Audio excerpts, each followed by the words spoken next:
आज आप सब सुनेंगे 12 बरस के राजकुमारी और 6 मास के राजकुमार का दुख भरी गाथा सुनिए। एक शहर था, उस शहर में एक राजा और रानी रहा करते थे। राजा बहुत दयालु था, भूखे प्यासे को भोजन खिलाता था, साधु संत का दान पुण्य किया करता था। राजा अपना महल के सामने 2-4 गौशाला खूब सुंदर सुंदर बनवाया था और उसमें राजा गाय पाल रखा था। गाय का बहुत सेवा करता था, राजा बहुत ही सेवा करता था।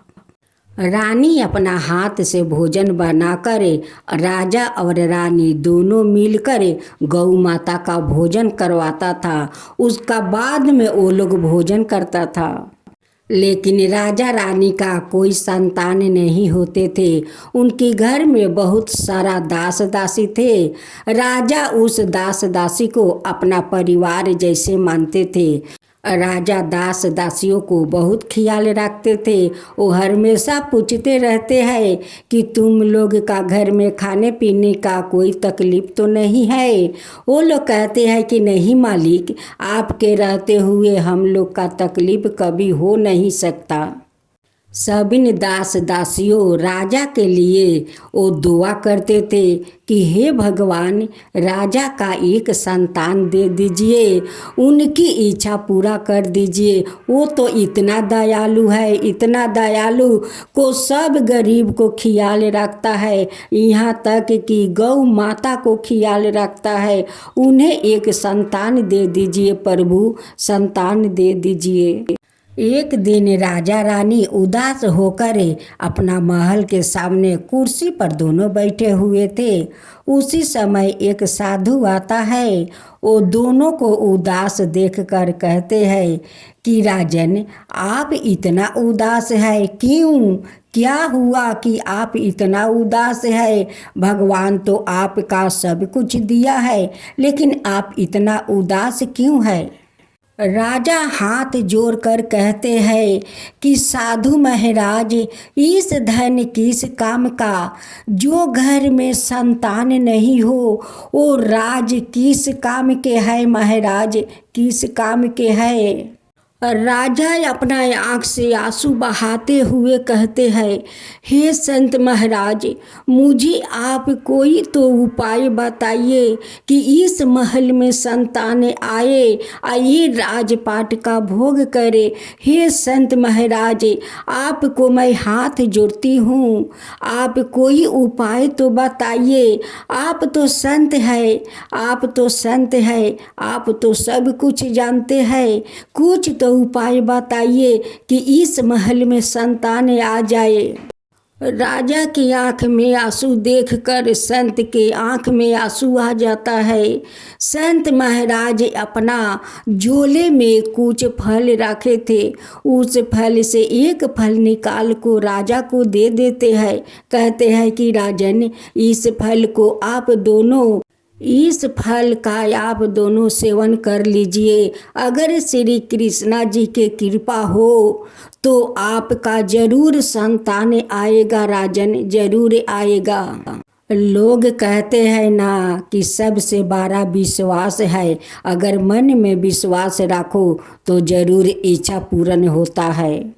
संत महाराज कहते हैं कि राजन, आपका संतान होगा, आपका हाथ दिखाइए तो मैं थोड़ा आपको हाथ देख लूं। जब संत महाराज राजा को हाथ देखते हैं, कहते हैं कि राजन, आपका संतान तो होगा, लेकिन दुखद का बात है कि संतान वो जीवित नहीं रहेगा। राजा कहते हैं कि संत महाराज, एक कैसा बालक और कैसा लीला है कि संतान होगा फिर जीवित नहीं रहेगा। राजा हाथ जोड़कर रोने लगे, कहने लगे, नहीं नहीं संत महाराज, ऐसा मत कहिए, आप कोई तो उपाय बताइए कि मेरे संतान मेरे पास रहे। तब संत महाराज कहते हैं कि राजन, बहुत कठिन है, राजा कहते हैं कि जितना भी कठिन हो महाराज, मैं उस कठिन को स्वीकार करूँगा। आप तो बताइए कि वो कठिन कार्य क्या है।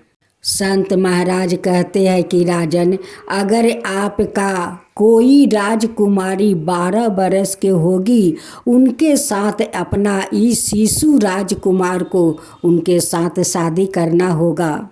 राजा कहते हैं कि संत महाराज, अभी अभी तो वो शिशु जन्म लिया है, अभी तो 3 दिन का मात्रा हुआ है। संत महाराज कहते हैं कि ये कार्य बहुत कठिन है। आज आपका ही पता लगाना होगा कि 12 बरस के राजकुमारी कहाँ मिलेगी। राजा अपना दास दासियों से कहते हैं कि तुम लोग देशा देशी जाओ, दरकार पड़ेगा तो विदेश भी चला जाना, लेकिन 12 बरस के राजकुमारी कहीं से तुम लोग ढूंढ कर आओ। राजकुमारी को ढूंढते ढूंढते उनकी दास एक दूसरा देश में पहुंच जाता है। उस देश में एक राजा था। उस राजा का एक लड़की थी। अभी वो 12 बरस पूरा नहीं हुआ था, लेकिन 12 बरस में पड़ गई थी। दास आकर राजा को कहते हैं कि हे मालिक, एक राजा है कि उनकी बेटी अभी 12 बरस में पड़ी है। उनकी बेटी का नाम है रूबन कन्या सती। राजा सुनकर उस दास को कहते हैं कि ले चलो, मुझे उस राजा का महल में ले चलो। राजा अपना दास के साथ जाते हैं। उस राजा से बातचीत करते हैं कि देखिए, मेरे एक शिशु है, अभी 6 महीना का हुआ है, लेकिन क्या करे, दुर्भाग्यवश मेरे तकदीर बहुत खराब है, बहुत खराब है। मेरा ये पहला संतान है। इस संतान का तकदीर में लिखा है कि कोई 12 बरस के लड़की के साथ इनको शादी कर देने से वो बच सकता है, उसी लड़की के सत्य के कारण। वो आपका बेटी है कि मेरे राजकुमार को वो बचा सकती है, आप स्वीकार कर लीजिए। वो रानी कहती है कि मेरे बेटी अभी 12 बरस के हुई है, अभी मैं शादी नहीं करूँगी, वो भी 6 मास का राजकुमार से। राजा हाथ जोड़ कर रोने लगा कि मेरा सब राजपाट आप ले लीजिए, लेकिन आपका बेटी को मेरे बेटा के साथ शादी कर दीजिए। रूबन कन्या सती का पिताजी राजकुमार को पिता को रोते हुए देखकर उनकी ममता बिगड़ जाता है। वो स्वीकार कर लेते हैं कि ठीक है, जैसी आपका इच्छा, अगर आपका पुत्र मेरे बेटी के कारण वो जीवित रहता है तो ठीक है, चलिए हम शादी कर देते हैं। राजकुमारी अपना पिता से कहती है कि नहीं पिताजी, ये 6 महीना का शिशु मेरे माथे में सिंदूर नहीं लगाएगा। मैं इसे अपना पति स्वीकार कर लिया हूँ, लेकिन अभी इनके हाथ से मैं सिंदूर नहीं लगवाऊंगी पिताजी। फिर राजकुमार का पिताजी कहते हैं कि हे राजा, ये दोनों इस महल में नहीं रहेंगे, ये दोनों को महल नहीं लिखा है नसीब में, ये दोनों को तो जंगल में रहना होगा।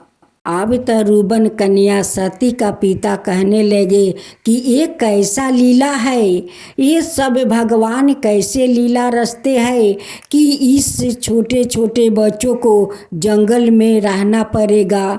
अभी से ये लोग का नसीब में वनवास लिखा गया है। राजकुमारी रूबन कन्या सती ने उस 6 महीना का शिशु को ले लेती है, चल देती है। जात जात नदी के किनारे जाती है। एक केवट नदी के किनारे अपना नाव लगाकर बैठा था। रूबन कन्या सती कहती है कि भैया, मुझे नाव पर बैठाकर उस पार उतार दो। अब तो केवट कहता है कि तुम इतना छोटी होकर इतना छोटा सा बच्चा लेकर उस जंगल में क्यों जाना चाहती हो। केवट कहता है कि नहीं नहीं राजकुमारी, मैं आपको उस जंगल में नहीं पहुंचा सकता हूँ। उस जंगल में बड़े बड़े जानवर रहते हैं, वहाँ पर कोई मनुष्य नहीं जाते हैं। मैं आपको उस जंगल में नहीं पहुंचाऊंगा। केवट पूछता है कि राजकुमारी, आपको अपना कोई नहीं है, क्यों आप जंगल में जा रही हो? राजकुमारी कहती है कि भैया, महल के रहने वाली मैं राजकुमारी हूँ, राजा का पुत्री राजकुमारी रूबन कन्या हूँ। आए मेरे पति है, मेरे पति के कारण आज मैं वनवासी हूँ। भैया, मुझे पार कर दो। एक कंगना ले लो और कंगना लेकर मुझे उस पार पहुँचा दो भैया। ये मेरे सासू माँ के दिए हुए कंगन है, इस कंगन को ले लो, लेकिन मुझे उस पार पहुँचा दो। केवट रूबन कन्या सती को उस पार पहुंचा देते हैं। वो जंगल झाड़ी से जाने लगती है। चलते चलते उनकी पैर दुख जाता है। एक जंगल के पास अपना पति को सुला देती है और वहीं पर बैठकर आराम करती है। उसी समय एक सांप उस जंगल से राजकुमार को डांसने के लिए आते हैं। राजकुमारी हाथ जोड़कर कहती है कि हे नाग माता, ये मेरा पति है, इसी पति के कारण आज मैं इस जंगल का वनवासी हूँ। इस जंगल में मुझे जागा दीजिए माता, जागा दीजिए। फिर रूबन कन्या सती अपना पति को लेकर जंगल के अंदर जाती है। चलते चलते फिर एक शेर भूखे प्यासे आते हैं उनकी राजकुमार को खाने के लिए। राजकुमारी हाथ जोड़कर कहती है कि हे शेर महाराज, ये मेरा पति है, इसी पति के कारण आज मैं वनवासी हूँ, इस जंगल में आप जागा दीजिए। शेर भी राजकुमारी का बात सुनकर वो मुड़कर चला जाता है। फिर राजकुमारी रूबन कन्या अपना पति को लेकर जंगल के अंदर जाती है। जाते जाते बहुत सारे बंजारा था। जंगली लोग उन्हें घेर लेते हैं और कहते हैं कि तुझे मार दूंगी, तू मेरे जंगल में क्यों आई है? राजकुमारी कहती है कि मैं महल के रहने वाली राजकुमारी रूबन कन्या सती हूँ। आज इस मेरे 6 महीने के पति के कारण आज मैं वनवासी हूँ। माता, आप इस जंगल में मुझे जागा दीजिए। उस जंगलवासी में एक जंगलवासी औरत थी। वो औरत को उस राजकुमारी पर माया आ गया और राजकुमारी अपना झोपड़ी में ले जाकर उस राजकुमारी को राख लेती है। उस जंगली औरत राजकुमारी का अपना बेटी के तरह मानती है। राजकुमारी उन्हें अपना माता के समान मानती है। उसी जंगल में कृष्णा भगवान अपना संगी साथी के साथ गाय चराने जाते थे। उस औरत राजकुमारी से कहती है कि बेटी, ये सारे जंगल झाड़ी पर्वत पहाड़ देख रही हो, ये सारे जंगल झाड़ पर्वत पहाड़ कृष्णा के नाम से जाने जाते हैं। इसी पहाड़ और जंगल में कृष्णा अपना ग्वाल बाल के साथ गाय चराने आते थे। ये मथुरा नगरी है, ये मथुरा का सागर है बेटी। उस जंगल में राजकुमारी को देखते देखते 18 साल के हो गई। राजकुमार 12 साल का हो गया, लेकिन राजकुमार को तो पता नहीं है, वो तो छोटा सा था, 6 महीना का। वो क्या जाने क्या बूझे, वो राजकुमारी को माताजी कहकर बुलाते थे। एक दिन उस जंगली औरत ने राजकुमार से बताने जा रही थी कि वो आपका माता नहीं है, वो आपका पत्नी है। राजकुमारी उन्हें ना कर देती है, कहती है कि नहीं माता, वो माता कहकर बुलाते हैं, बुलाने दीजिए, उसे मत बताइए माता, मत बताइए कि मैं उसकी पत्नी हूँ। 12 बरस के बाद कृष्णा भगवान ने उसी संत का रूप धारण किया और राजा का महल पहुंच गया। राजा उस संत महाराज को देखकर बहुत प्रसन्न होते हैं, हाथ जोड़कर उनकी पैर छूते हैं, प्रणाम करते हैं, कहते हैं कि महाराज आप 12 बरस के बाद दर्शन दिया है, आज मैं बहुत प्रसन्न हूँ, बताइए कैसे आना हुआ। भेष रूपी कृष्णा भगवान कहते हैं कि राजन, अब तो आपका पुत्रा का वनवास पूरा हो गया है, पूरा 12 बरस हो चुका है। अब आप अपना पुत्र और वधू को आदर सम्मान के साथ जाइए और अपना पुत्र और वधू को ले आइए। राजा संत महाराज को बात सुनकर बहुत खुश हो जाते हैं। उस राजकुमारी का पिता के पास खबर पहुंचा देते हैं कि अब हम लोग का 12 बरस से पूरा हो गया है, अब हम लोग अपना पुत्र और वधू बहू को महल में ले आना चाहता हूँ, चलिए हम सब मिलकर आदर सम्मान से अपना पुत्र और वधू को महल में ले आए। दोनों राजा और रानी दोनों मिलकर उस जंगल में जाते हैं। उस जंगल में जाते जाते बीच जंगल में देखते हैं कि एक झोपड़ी है। उस झोपड़ी के पास जाकर देखते हैं तो वहाँ पर राजकुमारी है। उस जंगली औरत राजकुमार को भोजन करवा रही थी। अब राजा अपना पुत्री और पुत्रा को देखकर दोनों राजा बहुत प्रसन्न है, बहुत प्रसन्न है। राजकुमारी कहती है कि माता, ये मेरी माता है, यही तो मेरी देखभाल कर रही है।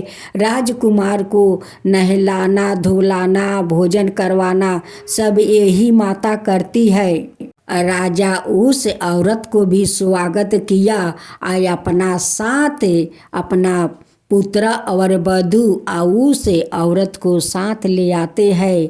उस औरत को आधे राजपाट दे देते हैं कि आप मेरे पुत्र और वधू को रक्षा किया है, उनकी ख्याल रखा है, उसलिए आपको मैं आधे राजपाट देता हूँ। दोनों राजा मिलकर राजकुमार और राजकुमारी को धाम धूम से उन्हें शादी करवा देते हैं। राजकुमार राजकुमारी का माथे में सिंदूर लगा देते हैं। तब जाकर राजा अपना राजकुमार से सारे कहानी बताते हैं कि ये सब कैसे हुआ और तुम कैसे जीवित हो। आज हो तो इसी लड़की के कारण आज तुम जीवित हो। ये रूबन कन्या सती मेरी वधू है। राजकुमार के माता पिता राजकुमारी का माता पिता से कहते हैं कि अब तो ये दोनों को शादी हो गया, इस महल का पुत्रा वधू तो बन गई, अब मेरा यहाँ कौन काम है, मैं यहाँ से चला जाता हूँ। राजा कहता है कि आप क्यों अपना पुत्रा वधू को छोड़कर जाएंगे। वो कहने लगे कि आपका मालूम नहीं है कि एक दिन अपना पुत्रा का जीवन बचाने के लिए आपका 12 बरस का राजकुमारी को मैं विवाह करने के लिए कहा था, आप स्वीकार कर लिया। आपका राजकुमारी के कारण आज मेरा पुत्रा जीवित है, वो तो इस महल का मेरा पुत्रा वधू है। आपसे बोला था कि आप अपना राजकुमारी से विवाह कर दीजिए, मैं आपको अपना राजपाट दे दूंगा। आज मेरा राजपाट आपका पुत्री को मैं सौंप कर जा रहा हूँ। तब राजा कहने लगा कि नहीं नहीं, आप कहीं मत जाइए, आप तो मेरे राजकुमारी के सास ससुर हो, क्यों आप अपना महल छोड़कर जाएंगे, अब हम सब मिलजुल के रहेंगे। उसी समय कृष्णा भगवान वहाँ पर प्रकट होते हैं और कहते हैं कि हाँ राजन, आपका जो समधी ठीक कह रहे हैं। अब आप लोग का महल छोड़ के जाने का कोई ज़रूरत नहीं है। अब आप सब मिलजुल कर दोनों समधी समधी रहिए। राजपाट छोड़ने का कोई ज़रूरत नहीं है। अब जो संकट आपका पुत्रा पर था वो तो इनकी पुत्री के कारण वो संकट दूर हो गया। कृष्णा भगवान उस पुत्र और वधू को आशीर्वाद देते हैं कि अखंड सौभाग्यवती रहो। आशीर्वाद देकर अंतर्ध्यान हो जाते हैं। अब दोनों राजा मिलकर रहने लगे। राजकुमार राजकुमारी उस महल का पुत्र वधू बन गई।